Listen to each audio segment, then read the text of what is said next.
না বন্ধুরা, এই যে আমি এখন আমার বান্ধবীর বাড়িতে এসেছি। আমার বান্ধবীও ভিডিও করে, চা খেতে তোমরা দেখলেই চিনতে পারবে। তো বান্ধবী আসার সঙ্গে সঙ্গে চা করতে চলে গেল। তো এখন আমরা বসে চা খাবো। এটা আমার বান্ধবীর বাড়ি। কি দেখাচ্ছ? এই যে এর মধ্যেই অনেক শান্তি, বলো বন্ধুরা। নিজের ঘর, নিজের। নিজের। আমার মতো তো ভাড়া ঘরে থাকো না, আমার এখনো নিজের হয়ে ওঠেনি। আছে শ্বশুর বাড়িতে, কিন্তু এখন তো আমি ভাড়া বাড়িতে থাকি।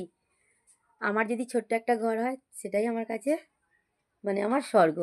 আর বন্ধুরা, আমার বান্ধবী ঘরে গোপু সোনাকে দেখাচ্ছি। দেখো গোপু সোনা শীতের পোশাক পরে কত সুন্দর লাগছে গোপু সোনাকে। তোমরা কমেন্টে জানাবে কিন্তু আমার গোপু সোনাকে কেমন লাগছে।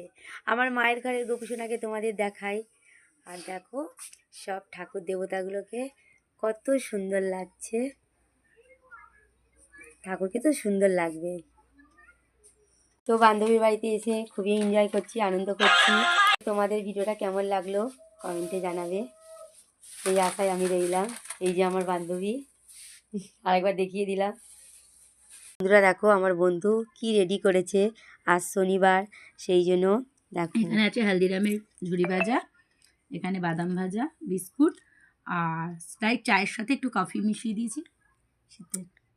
কারণ বন্ধু আমি বলেছিলাম যে অন্য দিন যাব, গরম গরম চপ তারপরে বেগুনি নিয়ে আসবো। তুমি বললো আজকেরই আমার বাড়িতে আয়, এক্ষুনি আয়, যে পজিশানে আছিস সেই পজিশানে আমার বাড়িতে আসো। তো চলে এলাম। এটাই আমরা আনন্দ করে এখন আমি আমার বান্ধবী খাবো, সেটাই আমি তোমাদের সাথে শেয়ার করলাম।